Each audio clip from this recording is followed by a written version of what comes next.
Հարուստ սիրելի հայրենակիցներ, եթերում կրկին քաղաքական խաչմերուկն է։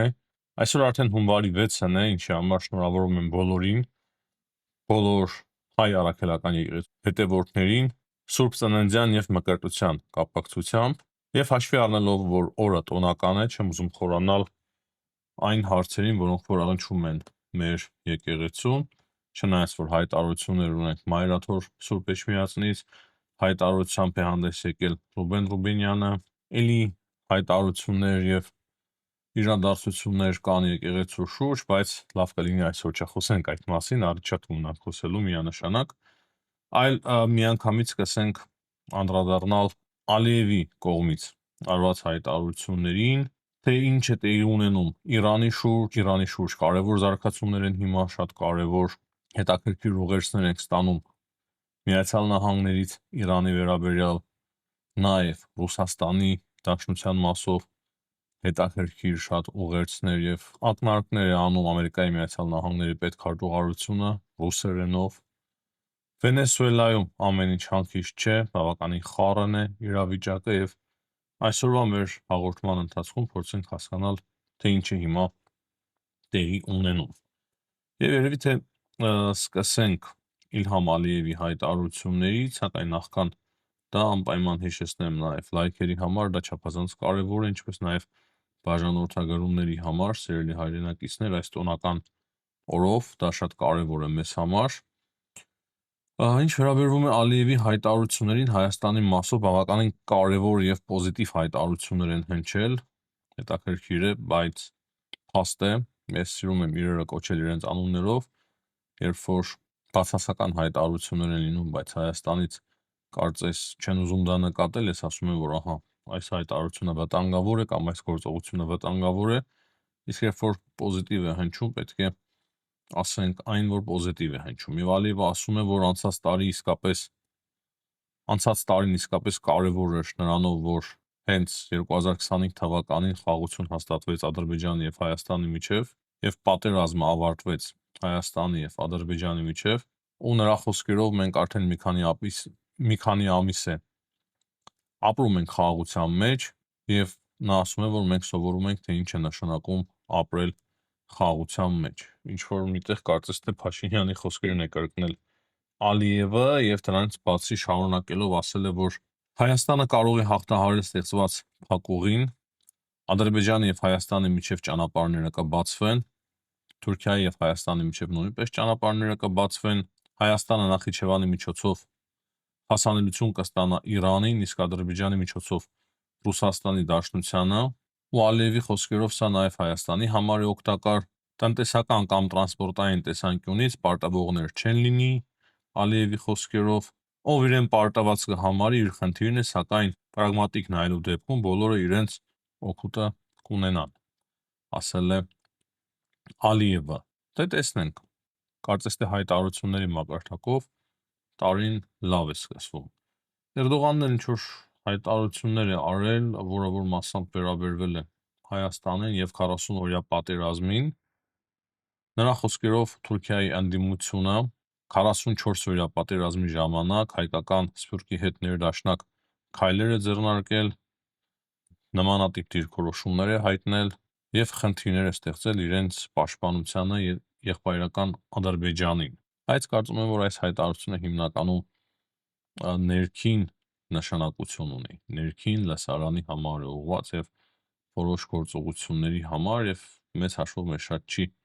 վերաբերվում։ Ամենայն դեպս առաջի հայացքից այդ տպավորությունն է իմ մոտ ստեղծվում։ Հիմա խոսենք, թե ինչ է տեղի ունենում աշխարհում, սիրելի հայրենակիցներ։ Վենեսուելայում տեղի ունեցածի շուրջ արձագանքները շատ են, տարբեր երկրների արտգործնախարարությունները արձագանքում են եւ կարծում եմ մեզ համար ամենակարևորը մեծ երկրների գերտերությունների արձագանքներն են, ինչպես նաեւ մեծ երկրների առաջնորդների։ Պուտինը դեռևս լռում է, բայց Սի Դինպինը խախտել է լռությունը եւ ասել է, որ միակողմանի եւ ահաբեկչական գործողությունները խալխալում են միջազգային կարգը, երկրները պետք է առաջնորդվեն միջազգային իրավունքով, ՄԱԿ-ի կանոնադրության սկզբունքներով եւ խոշոր պետությունները պետք է առաջնորդի դերակատարություն ստանձնեն։ Քիչ հետո ես կասեմ, թե ինչ է ասել Իրանի արտգործնախարարը, հիշեք այս պահը կարևորը, որպեսզի համեմատեք Սի Դինպինի հայտարարության հետ, ես ուղղակի իմ կողմից կարող եմ ասել, որ երկորեն մտածում եմ այն մասին, թե ինչ իրականացրեց Ամերիկայի Միացյալ Նահանգները, ինչպես հետո բաց դռներով մեքենայով ցուցադրաբար տանում էին Մոդուրոին, կային մեկնաբանություններ, որ հին Հռոմում նույնպես նման ձև էին վարվում, ճիշտ ասած միջազգային օրենքը շատ բարդ իրավիճակում է հիմա եւ այն վաղուց է սկսվել խախտվել, այնպես չէ որ Թրամփը եկավ եւ սկսեց խախտել միջազգային օրենքը, այլ սա ուղղակի միջազգային օրենքի խախտված լինելու հետևանք է, որը որ շատ բան կարող է փոխել աշխարհում, անկեղծ ասած մտածում եմ այն մասին, որ հիմա կարող է ինչ-որ միտեղ նաև Ռուսաստանի Դաշնությանը ձեռնտու լինել կատարվածը Վենեսուելայում միայն մեկ տեսանկյունից, մնացած հարցերով միանշանակ շատ վատ եղավ Ռուսաստանի Դաշնության համար, միայն մեկ տեսանկյունից կարող է շատ վատ լինել, որ իրենք փորձեն նույնը անել, օրինակի համար Զելենսկու հետ, բայց եթե կարողանան իհարկե, նաև կարող է փորձեն հարված հասցնել եւ սպանել Զելենսկին, չնայած որ դրա մասին կոնկրետ ակնարկում էին, երբ որ հորինեցին թե իբր Զելենսկին անօթաչու թռչող սարքերով Ուկրաինան հարձակվել է Վլադիմիր Պուտինի Վալդայան բնակարանի վրա։ Ուղղակի ասում եմ, որ հիշենք սրա մասին։ Դրանից բացի Կադիրովը եւս հայտարարել է, որ եթե իրեն հանձնարարեն, ինքը այդ ամենը շատ արագ կիրականացնի։ Հիմա ինչ վերաբերվում է Վենեսուելային։ Երեք հետաքրքիր տեղեկություններ ստացվեց, որ Վենեսուելայի փոխնախագահը, այդ կինը, հետաքրքիր հայտարարությամբ է հանդես եկել, մի կողմից քննադատել Ամերիկայի գործողությունները, մյուս կողմից կարծես ընդունել է այն, որ Ամերիկայի Միացյալ Նահանգներն հիմա թելադրելու Վենեսուելայում ամեն բան եւ առաջարկել է համագործակցություն Ամերիկայի Միացյալ Նահանգների, բայց շատ նուրբ է դա արել, քննադատելով, բայց նրբորեն կարծես թե ընդունել է Ամերիկայի Միացյալ Նահանգների գերիշխանությունը Վենեսուելայի վրա եւ հետո մենք արդեն քիչ առաջ ստացանք տեղեկություններ, որ Վենեսուելայի նախագահականի մոտ ամբողջ գիշեր կրակոցներ են եղել, անօթաչու թռչող սարքեր, ծանր տեխնիկա է բերվել նախագահականի մոտ։ Առաջին հայացքից խոսք կար նրա մասին, որ պետական հեղաշրջում է տեղի ունենում Վենեսուելայում, խոսքը նրա մասին է, որ Չավեսի հետևորդները բավականին ամուր են եւ նրանք հիմնականում ղեկավարում են նավթային հատվածը Վենեսուելայի ու իրենց միանշանակ ձեռնտու չէ, որ Ամերիկայի Միացյալ Նահանգները գա եւ հաստատվի Վենեսուելայում։ Եվ փոխնախագահի պահվածքը միանշանակ դուր չի եկել նրանց, հնարավոր է նրանց ձեռքի գործն է սա, բայց նույն ժամանակ տեղեկություններ կա, թե իբր անօթաչու թռչող սարքերը անկանոն ձևով կարող են սկսել եւ իրականում ոչ մի բան լուրջ չի տեղի ունենում։ Բայց փաստը մնում է փաստ, որ ինչ-որ գործողություններ, ինչ-որ իրադարձություններ, ռազմական կոմպոնենտ ունեցող իրադարձություններ խառնաշփոթ տեղի է ունենում Վենեսուելայի նախագահականի մոտ։ Ահա այս ֆոնի հետաքրքիր հայտարարությամբ է հանդես եկել Ամերիկայի պաշտպանության նախարար կամ պատերազմների նախարար Փիթ Հեքսեթը, որը որ վերաբերվում է ռուսներին եւ Ռուսաստանին, ասեմ միանգամից, որ միայն պաշտպանության նախարար չէ, որ հիմա Ռուսաստանին վերաբերող հետաքրքիր հայտարարություններ է անում,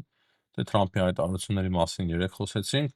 նաև Ամերիկայի Միացյալ Նահանգների պետքարտուղարությունը, բայց ինչ է ասում Փիթ Հեքսեթը, նա ասում է, որ 3 օր առաջ 200 ամերիկացիներ մուտք գործեցին Կարակասի կենտրոն եւ կարծես ռուսական հակաօդային պաշտպանությունը այդքան էլ լավ չաշխատեց։ Ինչ է սա նշանակում։ Սա նշանակում է այն, որ այդ բուքերը, որը որ այդքան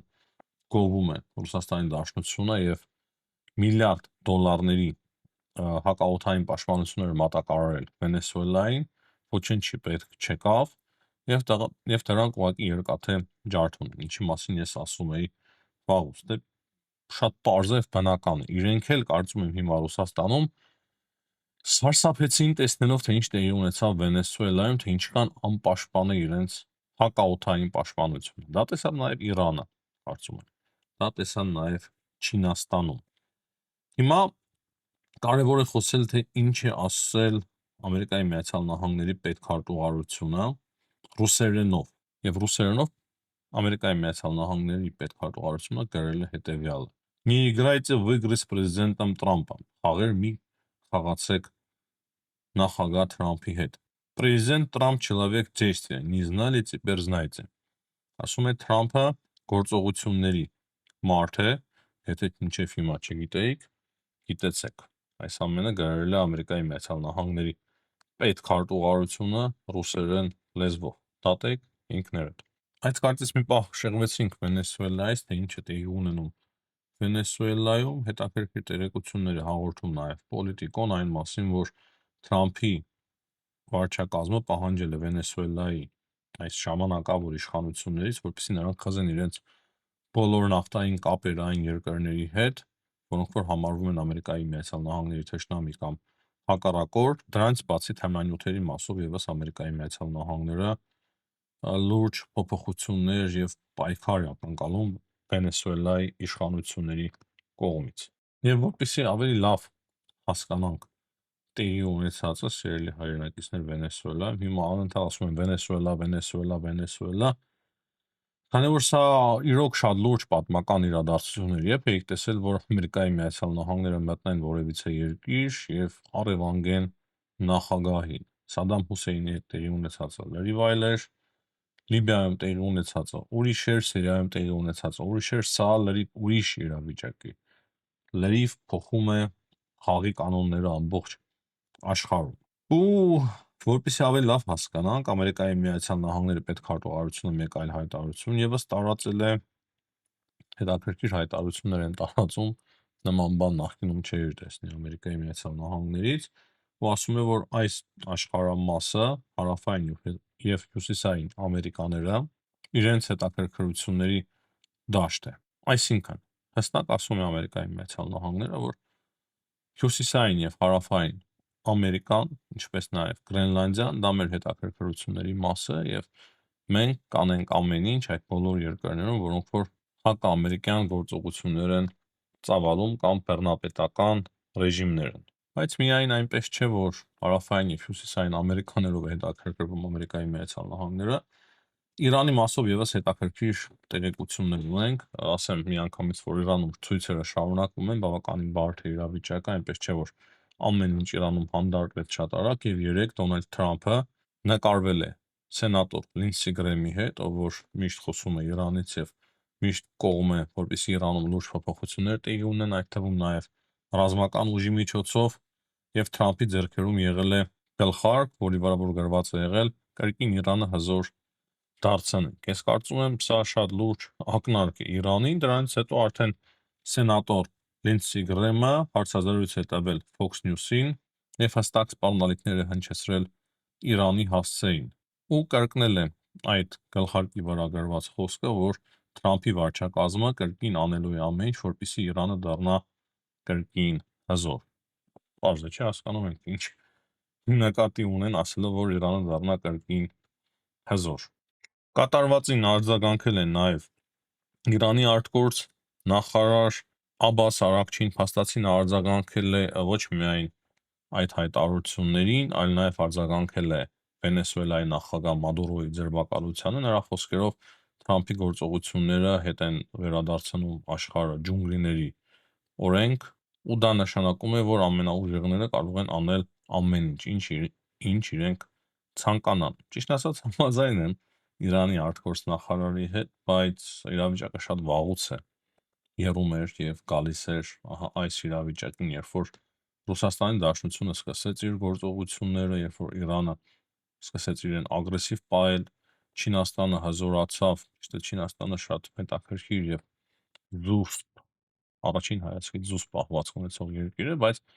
այդ բոլոր փոփոխությունները աշխարհում, որոնք որ տեղի ունեցան, կարծում եմ հանգեցրին այս ամենին։ Դրանից բացի Թրամփի ընտրությունը նույնպես նպաստեց նրան եւ ամենաշատը դա նպաստեց, որպեսզի այս ձևի գործողություններ սկսեն ծավալվել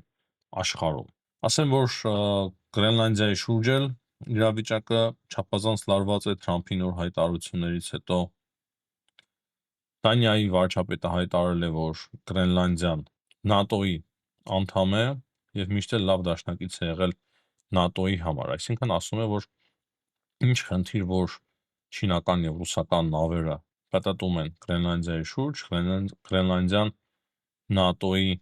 անդամ է։ Բայց իրականում ես կարծում եմ, որ ոչ թե Գրենլանդիան կգրավի Դոնալդ Թրամփը, նման քայլեր դժվար թե ձեռնարկի Ամերիկայի Միացյալ Նահանգները, բայց կարող է լուրջ փաստաթղթեր ստորագրվել նույն Դանիայի հետ եւ կարող է շատ բան փոխվել այդ առումով, այսինքն Գրենլանդիայի պաշտպանական համակարգը ամբողջովին անցնի Ամերիկայի Միացյալ Նահանգների ձեռքը եւ Ամերիկայի Միացյալ Նահանգները միայնակ որոշեն, թե ինչ բազաներ են տեղակայում Գրենլանդիայում եւ ինչ ձևի են ապահովում Գրենլանդիայի եւ ոչ միայն Գրենլանդիայի, այլ նաեւ Գրենլանդիայի միջոցով նաեւ Ամերիկայի Միացյալ Նահանգների անվտանգությունը։ Այս պայդրությամբ այս քանը հաջողություն եմ մաղթում բոլորին, կրկին շնորհավորում եմ Սուրբ Ծննդյան եւ Մկրտության տոնի կապակցությամբ, հաջողություն, կհանդիպենք։